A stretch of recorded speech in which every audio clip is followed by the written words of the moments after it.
Hello बच्चों, तो स्वागत है हमारे YouTube चैनल फिजिक्स विद के उत्तम में। और आज हम लोग पढ़ने जा रहे हैं चैप्टर 4 का लेक्चर नंबर 8। और आज हम लोग पढ़ेंगे एम्पियर के परपथीय नियम का एक तीसरा अनुप्रयोग पढ़ेंगे, जो टोरॉइड के कारण उत्पन्न चुंबकीय क्षेत्र के बारे में एक व्यंजक प्राप्त करना है। तो पहले हम लोग ये जान लेते हैं कि टोरॉइड होता क्या है और फिर उसके कारण कितना चुंबकीय क्षेत्र होगा। तो यहाँ पर हम चुंबकीय क्षेत्र 3 जगह निकालेंगे टोरॉइड पर। तो पहले हम लोग ये जान लेते हैं कि टोरॉइड होता क्या है, और उसके बाद फिर हम उसकी भाषा जो होगी वो भी हम लोग लिखेंगे कि किस तरह एग्जाम में लिखना है। तो पहले टोरॉइड का मतलब होता है, जैसे पिछले वाले वीडियो में हम लोगों ने धारावाही प्रणालिका के बारे में पढ़ा था और बताया था कि प्रणालिका एक बेलनाकार पाइप के ऊपर तार लपेट करके बनाई जाती है, ठीक है ना। तो ये एक तरीके से टोरॉइड एक प्रणालिका ही होती है, लेकिन ये वृत्ताकार रूप में मोड़ दी गई है उसको। यानी जैसे अगर हम बात करते हैं कि एक प्रणालिका है, प्रणालिका ये हम लोग पढ़ चुके हैं। प्रणालिका एक बेलनाकार बेस होता है, उसमें हम तार लपेटते हैं,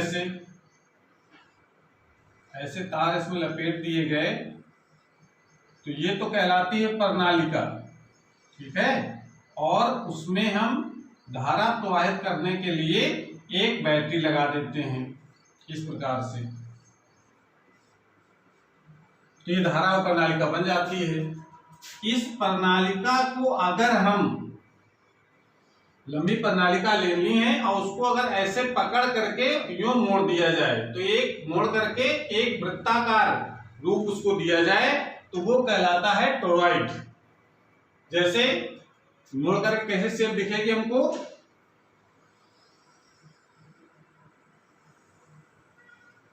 इस तरीके से अगर उसको मोड़ करके एक वृत्त का रूप दे दिया जाए तो वो फिगर हमको इस टाइप की दिखेगी। और इसमें हम तार लपेटेंगे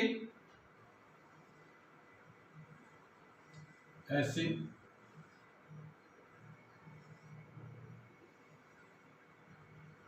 तार वैसे लपेटने बिल्कुल एकदम पास पास, जैसे कि प्रणालिका में लपेटे गए थे। इस तरीके से इसमें जो आगे वाला जो तार का हिस्सा है वो तो दिखाई पड़ता है, जो टोरॉइड के पीछे है वो दिखाई नहीं पड़ता है, यानी छल्ले के जो पीछे है तार उसको नहीं दिखाया गया है। तो इस प्रकार से यहां पर हम बैटरी लगा करके उसमें धारा प्रवाहित करते हैं। तो ये एक तरीके से कह सकते हैं कि ये भी एक धारा और प्रणालिका है, लेकिन उसका रूप कैसा है, वृत्ताकार है। तो इसकी परिभाषा भी हम इसी प्रकार से लिखते हैं कि जब एक लंबी प्रणालिका को वृत्त के रूप में मोड़ दिया जाता है तो इसे टोरॉइड कहते हैं। तो परिभाषा लिख लीजिए इसकी, जब लंबी प्रणालिका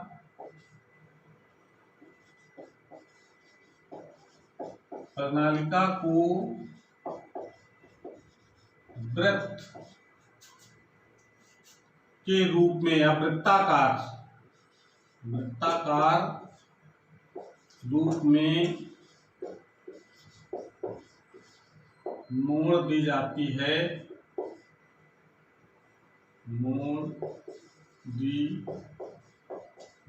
है,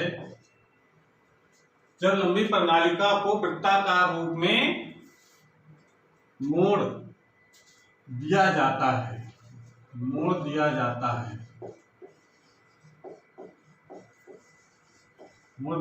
है, तो उसे टोरॉइड कहते हैं।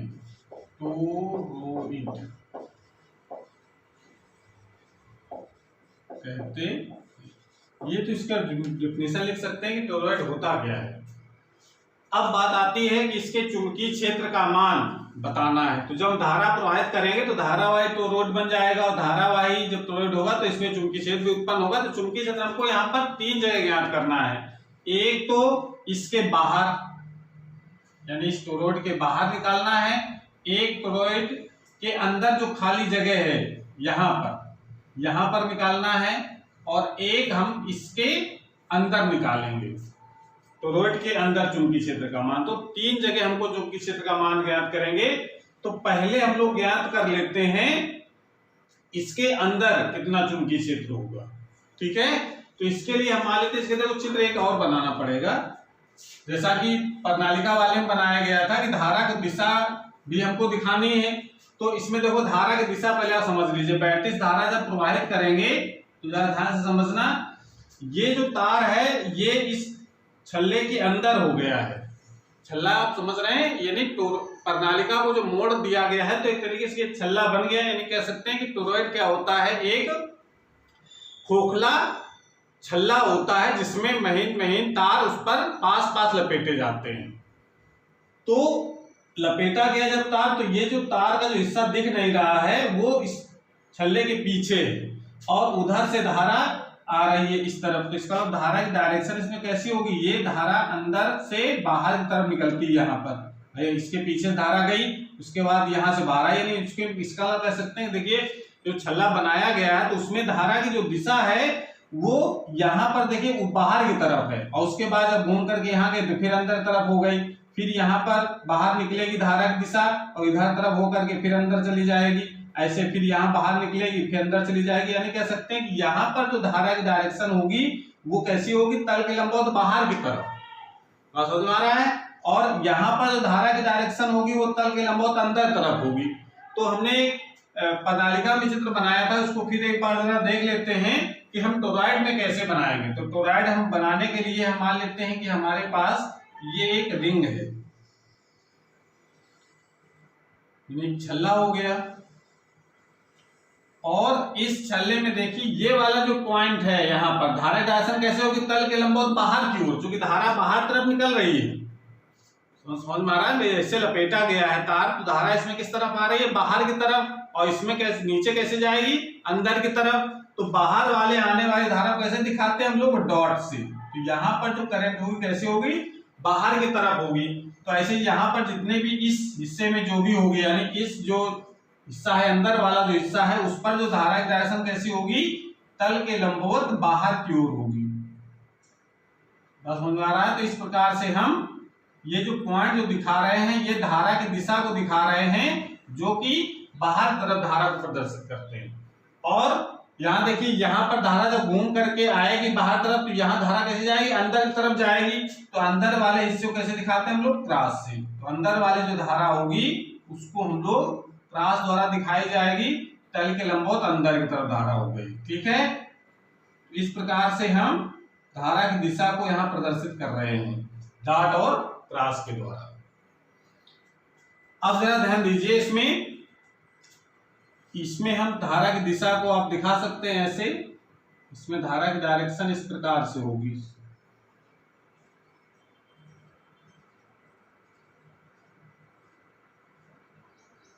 और ये घूम करके धारा फिर बाहर निकल आती है ऐसे। तो ये तो हमारा टोरॉइड का जो मेन चित्र है वो ये है। जब डेरिवेशन करेंगे हम, चुंबकीय क्षेत्र का मान ज्ञात करेंगे, तो आपको ये वाला चित्र बनाना पड़ेगा। ठीक है, अब जरा दोनों चित्रों को ध्यान में रखते हुए हम डेरिवेशन करेंगे। तो पहले हम ये लिख लेते हैं कि माना जो तार में जो फेरों की संख्या है उसके बारे में लिख लें, कितने फेरे लगाए गए हैं इसमें। तो माना टोरॉइड में एकांक लंबाई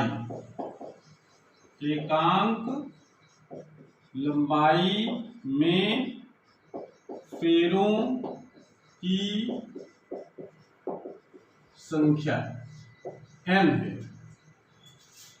तथा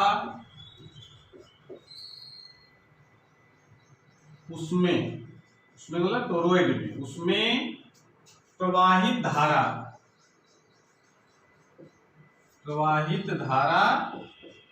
I है। तो यहाँ पर ये जो धारा से चल रही, कितनी धारा चल रही है, I। तो सब छल्लों में धारा, जितने भी फेरे लगाए गए हैं सब फेरों में धारा कितनी होगी, I होगी धारा। ठीक है, तो धारा I है, ये मान लिया हमने। बात समझ में आ रहा है। तो इसमें जरा ध्यान दीजिए कि अब हमको निकालना है, पहला पॉइंट हम लेते हैं नंबर 1, टोरॉइड के अंदर, टोरॉइड के अंदर चुंबकीय क्षेत्र, पहले ये पॉइंट लेते हैं हम लोग।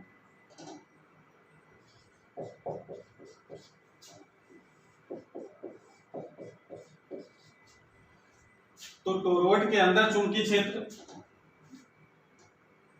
ज्ञात करने के लिए हम ये मान लेते हैं, तो इसमें चित्र बना लो, उसके बाद इसको बिगाड़ दें हम, इसकी भाषा लिखते हैं।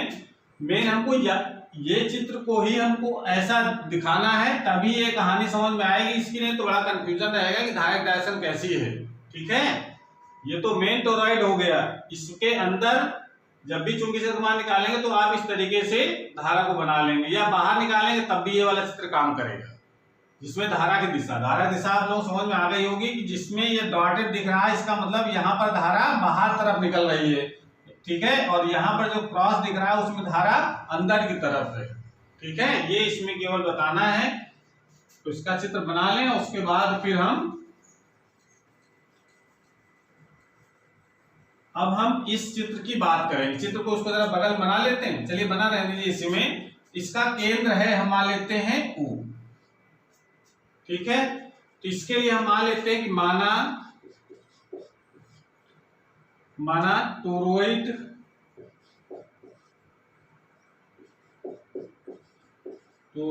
के अंदर एक बिंदु P है, जहां बिंदु P हम मान लेते हैं, इसके अंदर यहां पर कोई बिंदु हम मान लेते हैं P। ठीक है, एक बिंदु P है जहां चुंबकीय क्षेत्र का मान ज्ञात करना है।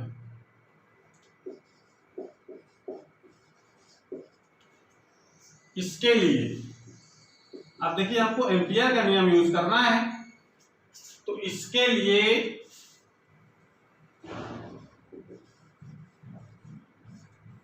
क्या करना पड़ता है? एम्पियर का नियम यूज करने के लिए जिस बिंदु पर चुंबकीय क्षेत्र ज्ञात करना है, उस बिंदु से एक बंद लूप खींचते हैं। ठीक है, और उस बंद लूप के परितः चुंबकीय क्षेत्र का रेखीय समाकलन उस लूप द्वारा घिरी धारा का μ0 गुना होता है। ये एम्पियर का नियम है। तो एम्पियर का नियम हम यहाँ पर यूज करके ही हम निकालेंगे चुंबकीय क्षेत्र का मान कितना होगा। तो जरा एम्पियर का यूज करने के लिए क्या करना पड़ेगा हमको? इसके लिए बिंदु P से गुजरने वाला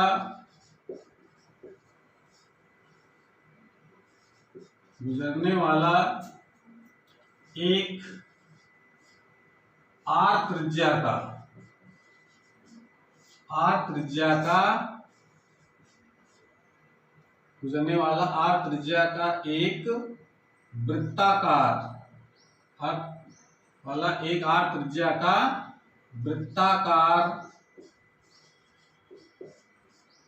लूप खींचते हैं।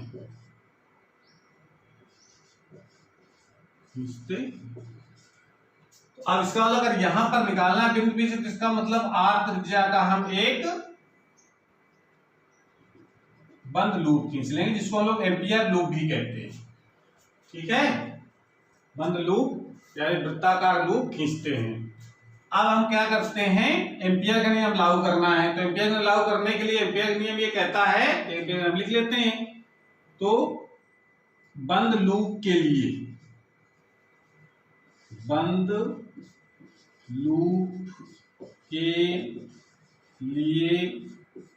एम्पियर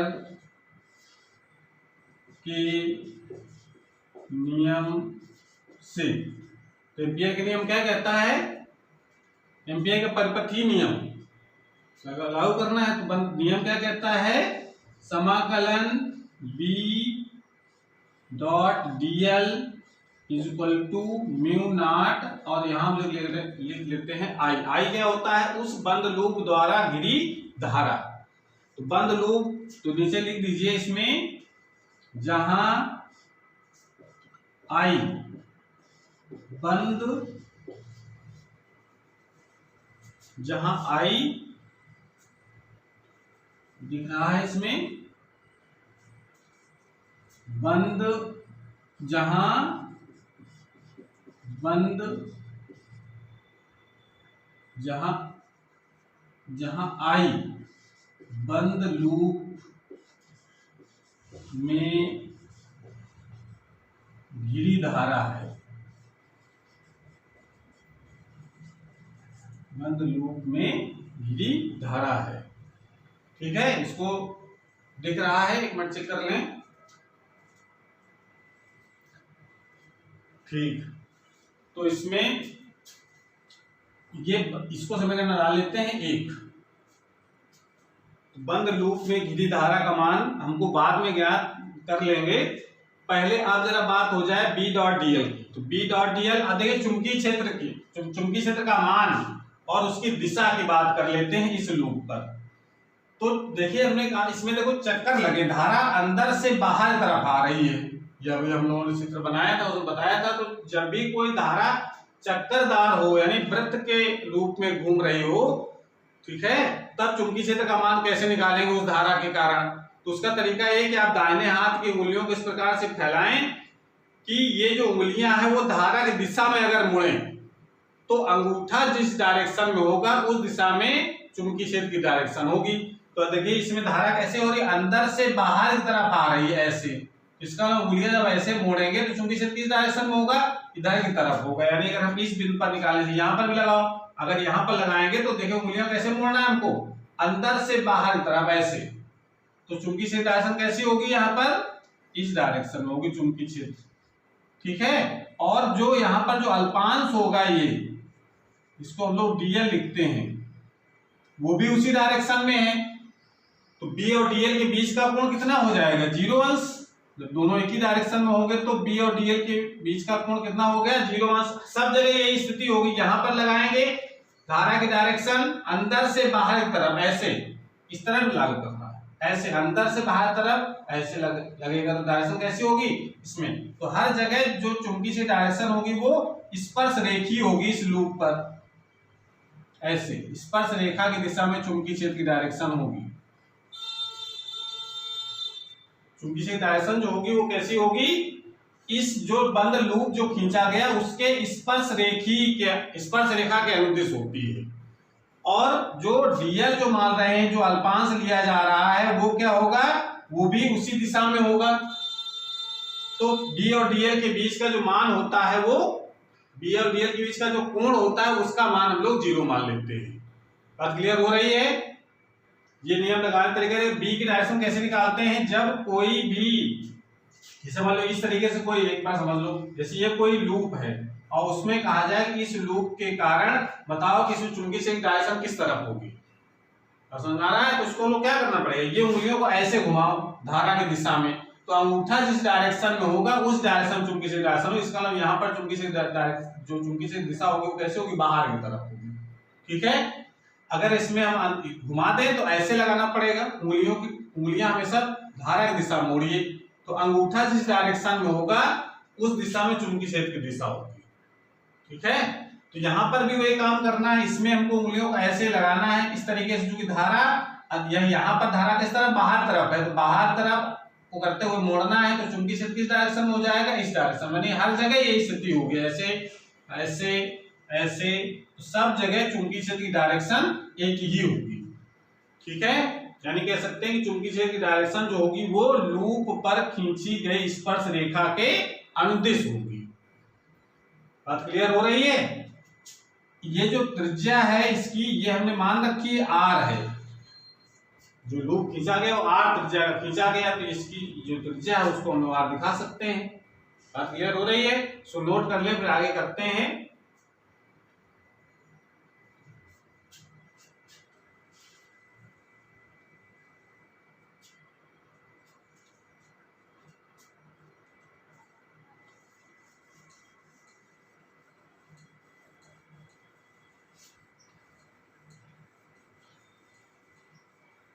अब जरा देखो, इसी को आगे और बढ़ते हैं। तो ये हमारा हो जाएगा समाकलन b dot D L.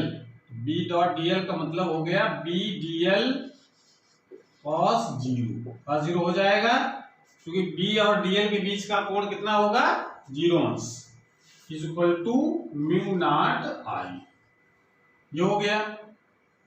b सब जगह बराबर होगा, तो b को समाकलन के बाहर कर सकते हैं, अंदर बचेगा dl और cos 0 का मान तो 1 हो जाएगा, तो म्यू नॉट आई। ये आ गया। अब इसका b जो dl है, अगर हम ये छोटे छोटे पार्टों को जोड़ दें, इस धारा जो वृत्तीय जो लूप खींचा है, जो खींचा गया, इसको हम लोग एम्पियर लूप भी कहते हैं, जोड़ देते हैं छोटे छोटे पार्टों को, तो क्या हो जाएगा, इस पूरी परिधि के बराबर हो जाएगा। तो इसको हम लोग लिख सकते हैं b और 2 pi r is equal to mu naught I. इसको डाल लेंगे समीकरण नंबर 2। यहां तक नोट कर लीजिए।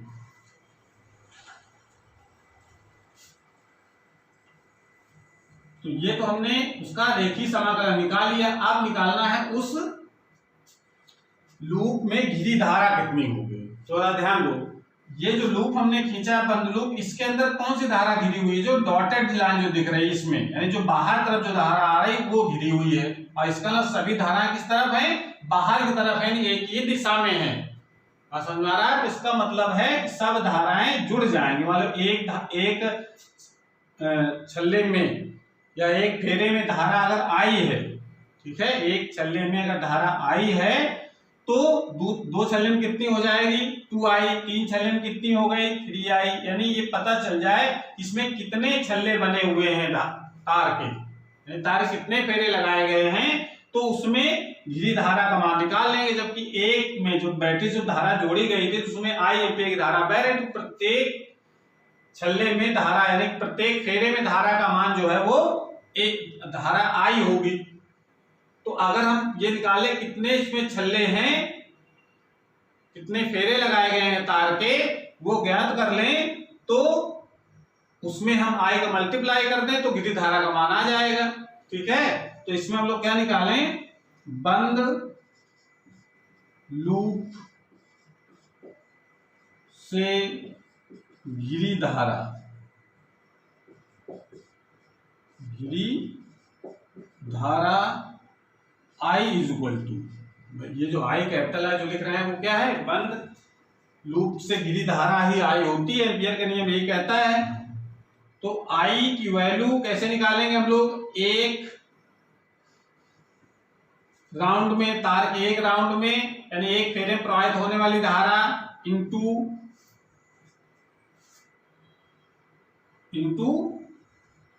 फेरों की संख्या, फेरों की संख्या, यानी लूप द्वारा घिरे, लिख दीजिए थोड़ा स्पष्ट हो जाए, और लूप द्वारा घिरे फेरों की संख्या, ये लिख सकते हैं हम लोग, लूप द्वारा घिरे फेरों की संख्या। तो लूप द्वारा कितने फेरे घिरे होंगे, तो आई तो रहेगा एक फेरे में धारा का मान इंटू, अब देखिए इसमें हमने माना एकांक लंबाई में फेरों की संख्या मानी है, तो एकांक लंबाई फेरों की संख्या है n, और अगर हम ये लंबाई पता चल जाए कि इसकी लंबाई कितनी है इस लूप की, तो लंबाई हम लोग क्या निकालेंगे, परिधि के बराबर। तो परिधि किसकी होगी, कितनी होगी, 2 पाई r। ठीक है, तो 2 पाई r ये इसकी लंबाई हो गई, और इस लंबाई में n का अगर मल्टीप्लाई कर देते हैं तो निकल आता है कि उसमें कितने फेरे लगे हुए हैं 2 पाई r में। समझ आ रहा है, यानी ये जो डॉटेड वाले जो फेरे दिख रहे हैं जिसमें धारा की डायरेक्शन बाहर की तरफ है, वो वाले हिस्से इस लूप के अंदर हैं। ध्यान रखना इस बात को, ये वाले जो बाहर क्रॉस वाले हैं ये लूप के अंदर नहीं, तो बाहर हैं। इस लूप के अंदर केवल डॉटेड वाले जो पॉइंट दिख रहे हैं ये लूप के अंदर हैं, और डॉटेड में धारा की डायरेक्शन सब कैसी है, बाहर की तरफ है, यानी सब धाराएं क्या हो जाएंगी, जुड़ जाएंगी। तो जुड़ने का मतलब है हम एक में धारा का मान पता है हमको, और जितने फेरे लगे उसका गुणा कर देते हैं तो कुल धारा का मान निकल आएगा। तो धारा का मान इतना आ गया। ये वैल्यू जरा समीकरण नंबर 2 में लगा दें, इसको नोट कर लें, फिर इसको लगाते हैं।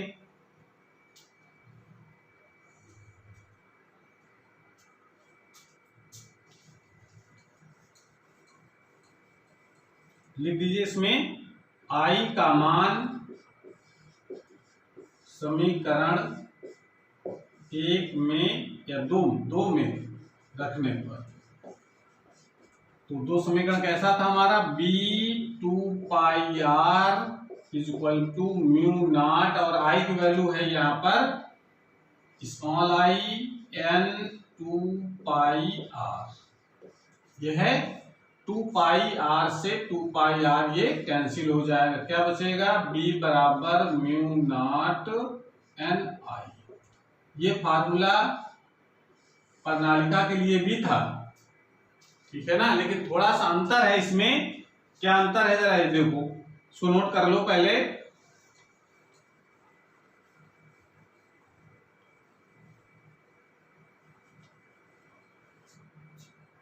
अंतर क्या है, वहां पर देखिए प्रणालिका थी तो वहां पर n का मान जो निकाला गया था वो n, यहाँ पर भी एकांक लंब फेरों संख्या है, प्रणालिका में भी एकांक लंब फेरों संख्या है, लेकिन वहां पर l लंबाई में अगर कैपिटल N फेरे हैं तो स्मॉल n का मान कैपिटल N अपान n l हो जाता है, कैपिटल N अपान l। लेकिन यहां पर कैसे होगा, तो लिख सकते हैं कि यदि टोरॉइड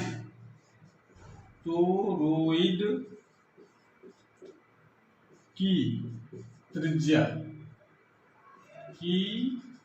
त्रिज्या अगर हम मान लेते हैं कैपिटल R है, त्रिज्या कैपिटल R है, तो n और कैपिटल N है, कैपिटल R है, तथा फेरों की संख्या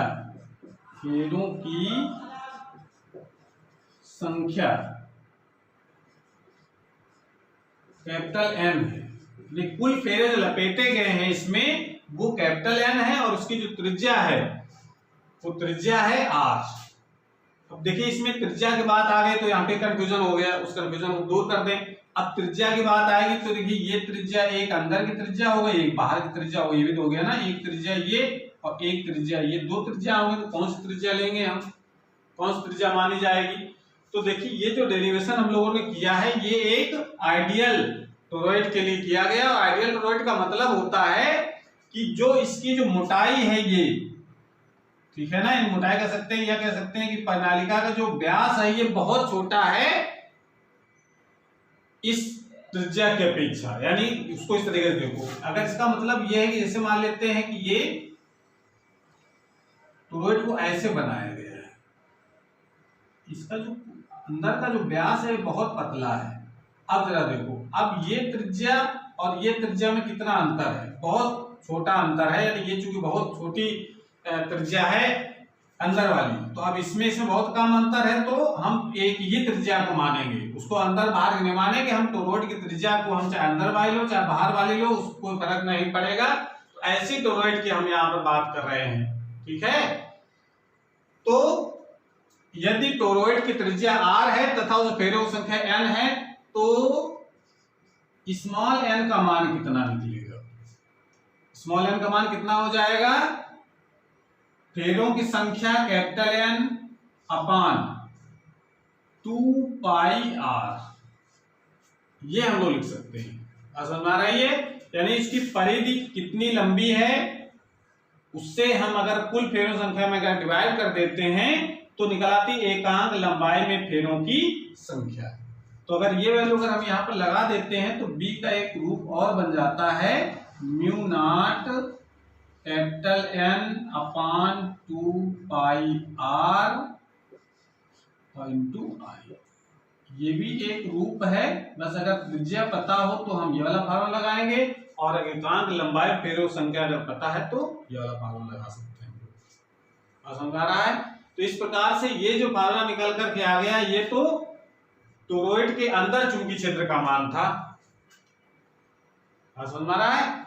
अब हम निकालेंगे टोरॉइड के बाहर कितना चुंबकीय क्षेत्र होगा। तो हेडिंग लगाइए, टोरॉइड के बाहर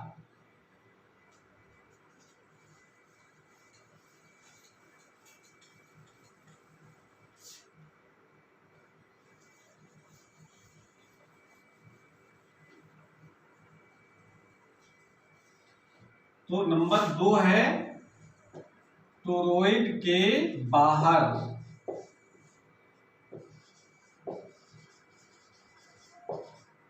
चुंबकीय क्षेत्र। बाहर कितना होगा ये हम लोग जरा निकाल लेते हैं, इसको ध्यान से समझना है पहले। तो चित्र फिर हम बना लेते हैं वही वाला एक।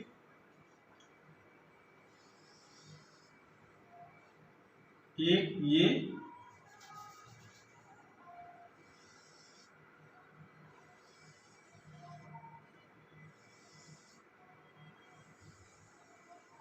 यहाँ पर जो धारा की डायरेक्शन है वो बाहर की तरफ है, ये दिखाइए हमने, ठीक है। और यहाँ पर बाहर की तरफ है धारा की डायरेक्शन, उसको हम लोग इस प्रकार से दिखा सकते हैं। ये हमने अभी बताया है आपको कैसे दिखाना है।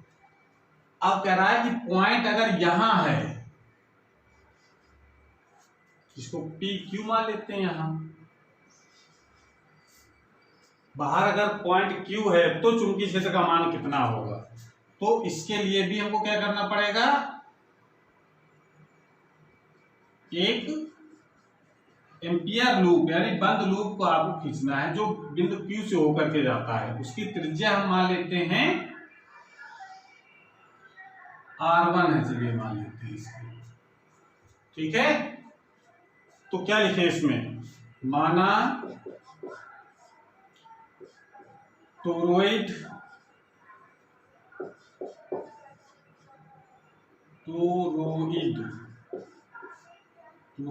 के बाहर एक बिंदु Q है जहां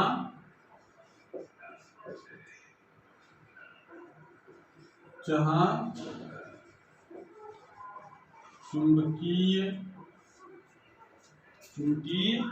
क्षेत्र का मान ज्ञात करना है। इसके लिए फिर वही कहानी इसमें, इसके लिए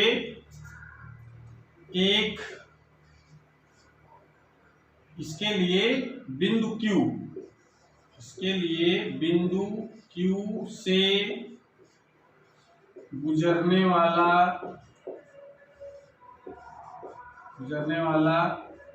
एक वृत्ताकार लूप, जिसको लोग एम्पियर लूप भी कहते हैं, वृत्ताकार लूप खींचते हैं।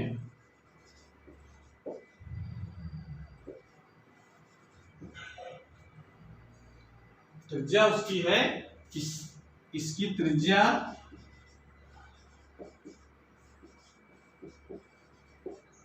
लूप की त्रिज्या है। इसकी त्रिज्या मतलब क्या, लूप की त्रिज्या, इसकी त्रिज्या R1 है, ये हमने मान लिया है।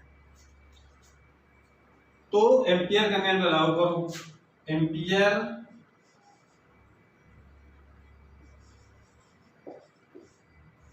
के परिपथीय नियम से B डॉट dl is equal to mu naught I, जहां I लूप द्वारा घिरी धारा है। ये तो एम्पियर का नियम हो गया। अब जरा इस नियम को यहां पर लागू करना है। अब देखो चुंबकीय क्षेत्र अगर हम मान लेते हैं यहां पर B है, अगर मान लेते हैं B है तो B डॉट dl, यहां पर dl, यहां पर हिस्सा ये जो है ये dl है, इस लूप का एक छोटा सा भाग, इसको हम लोग अल्पांश कहते हैं। तो वो तो B डॉट dl की बात हो गई। अब आती है कि उसके द्वारा घिरी धारा। अब जरा इसको समझो, इस लूप के अंदर घिरी धारा का मान कितना होगा, ये जरा देखो। एम्पियर नियम ये कहता है कि आई जो होता है वो उस लूप द्वारा घिरी धारा होती है। तो देखो धारा यहाँ दिशाएं आपको दो दिख रही हैं, एक डॉट द्वारा दिखाया गया है और एक क्रॉस द्वारा दिखाया गया। डॉट का मतलब है धाराएं बाहर की तरफ है ऐसे, और क्रॉस का मतलब है धारा डायरेक्शन तल के लंबवत अंदर तरफ है। यानी कह सकते हैं कि इस लूप के अंदर दो तरीके की धाराएं हो गई। मान तो दोनों के बराबर है, जितनी धारा यहाँ से निकल रही है उतनी धारा यहाँ से इंटर कर रही है, ठीक है ना, प्रवेश करती है। दोनों के मान तो बराबर हैं लेकिन दिशाएं विपरीत हैं। तो जब दो धाराएं बराबर और विपरीत होती हैं तो इनका जो नेट धारा होती है वो शून्य हो जाती है। समझ में आ रहा है? तो इसका मतलब है जो इस घेरे के अंदर है, यानी जो लूप हमने खींचा है उस घेरे के अंदर जो धाराएं हैं वो दोनों कैसी हैं? विपरीत हैं। धारा ये भी घेरे के अंदर है, ये भी घेरे के अंदर है, इसका दोनों धारा कैसी हैं? विपरीत हैं। तो जो नेट जो धारा होगी यानी कुल धारा होगी इस लूप द्वारा घिरी वो कितनी होगी? शून्य। जब आई का मान शून्य हो जाएगा तो बी का मान भी शून्य हो जाएगा। तो इसको हम लोग कैसे लिखेंगे? ठीक है ना, इसको हमको लिखना है और ये दिखाना है कि टोरॉइड के बाहर जो चुंबकीय क्षेत्र का मान है वो शून्य होता है। तो उसको कैसे दिखाएंगे इसको नोट कर लें।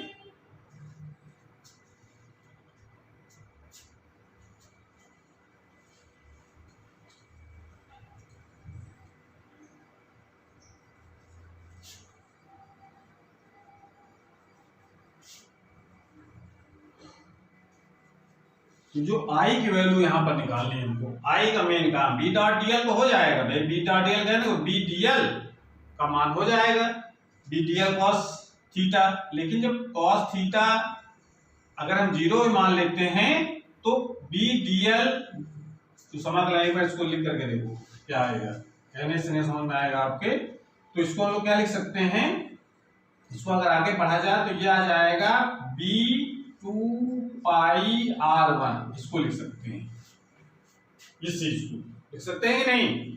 तो ये इसका ये बाहर कर लीजिए समाकलन के, और इसका समाकलन डीएल जब करेंगे तो वो 2 पाई आर वन यानी पूरी परिधि के बराबर हो जाएगा। और इसकी वैल्यू कितनी होगी यहाँ पर?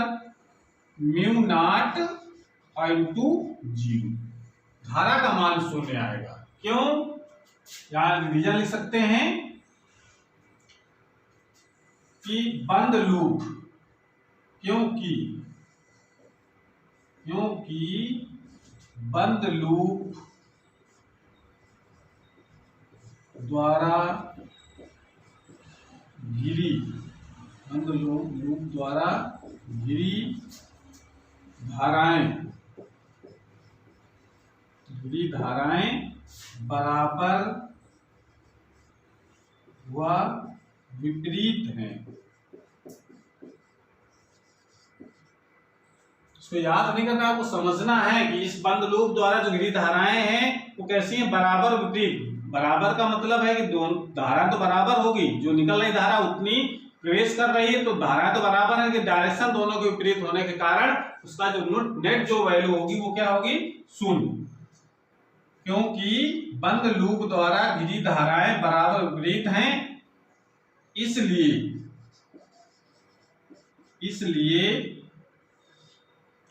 लूप से घिरी कुल धारा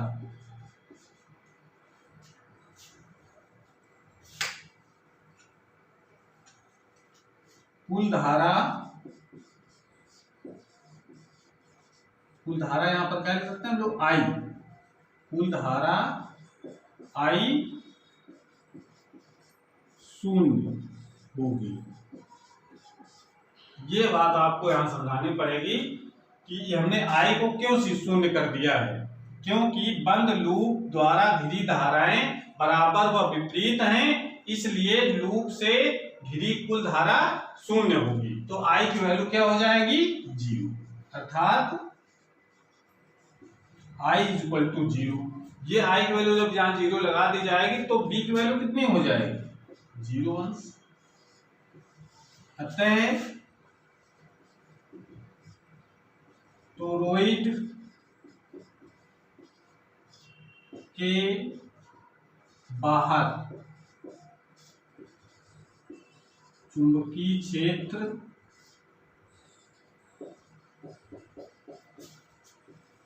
शून्य होता है। ठीक है, तो इस प्रकार से टोरॉइड के बाहर भी चुंबकीय क्षेत्र शून्य होगा और अंदर हमको अभी रह गया निकालने के लिए, इसको नोट कर लें।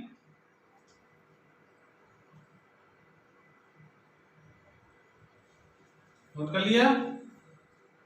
अब यहां पर तीसरा पॉइंट और हम लोग निकाल लेते हैं। तीसरा पॉइंट, टोरॉइड के, इसकी भाषा थोड़ी चेंज करनी पड़ेगी। टोरॉइड द्वारा घिरे, टोरॉइड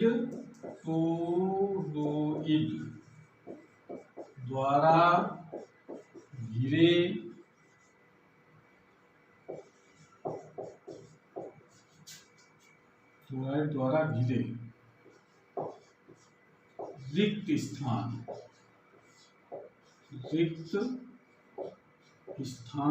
में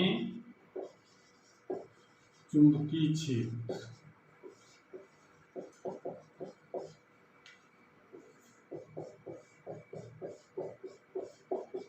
अब रिक्त स्थान मतलब यहाँ पर अंदर, यहाँ पर अगर चुंबकीय क्षेत्र का मान अगर ज्ञात करना हो तो कैसे ज्ञात करेंगे? तो यहाँ पर कोई दूसरा पॉइंट हम लोग मान लेते हैं कि यहाँ कोई पॉइंट है ए, इसके अंदर। ठीक है, तो इसको बिगाड़ करके फिर लिखे इसकी भाषा।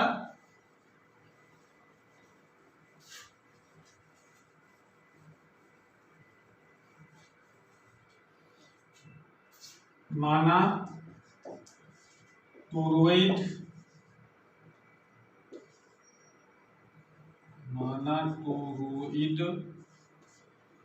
द्वारा घिरे रिक्त स्थान में एक बिंदु ए है जहां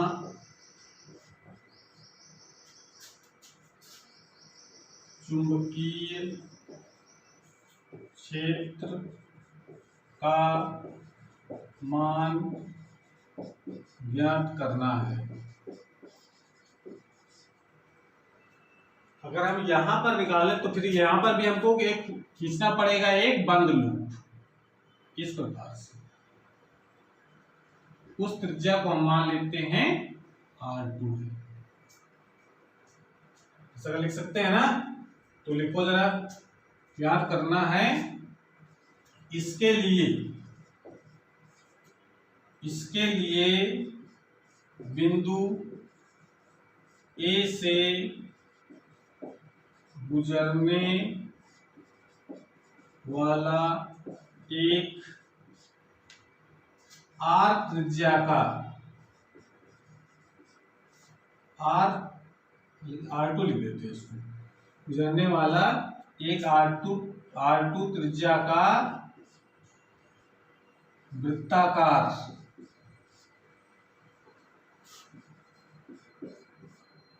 लूप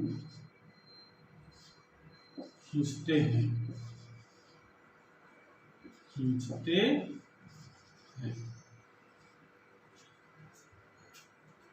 ये इसकी भाषा लिख लेंगे जहां हमको ज्ञात करना है। ठीक है, ये तो आप समझ लेंगे तो आप भाषा ये अपने आप से भी लिख सकते हैं, बहुत कठिन नहीं काम ये। माना टोरॉइड द्वारा घिरे रिक्त स्थान में एक बिंदु ए है जहां चुंबकीय क्षेत्र का मान ज्ञात करना है। इसके लिए बिंदु ए से गुजरने वाला एक R2 त्रिज्या का वृत्ताकार लूप खींचते हैं। तो लूप हमने खींच लिया।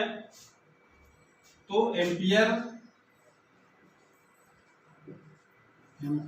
के परिपथी, एम्पियर का भी नियम लिख देंगे तब भी चल जाएगा। एम्पियर के परिपथी नियम से B vector dot dl vector equal to mu naught I जो है ये विधि धारा होती है। तो सो नोट कर लें, फिर आगे लिखें।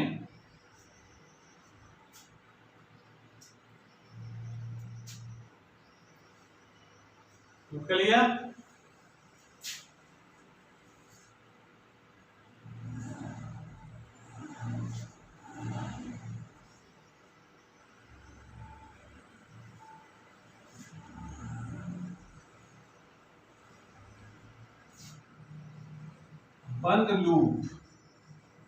बंद लूप से घिरी धारा, घिरी धारा है वो कितनी होगी?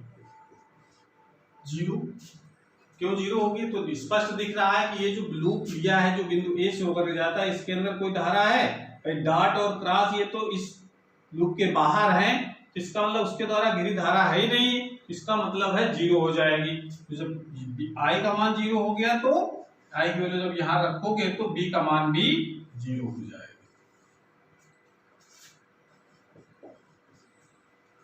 तो इसके अंदर भी जो खाली स्थान है वहां पर भी चुंबकीय क्षेत्र का मान 0 होता है। अतः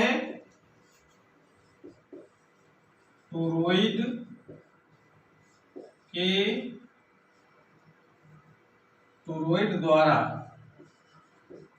द्वारा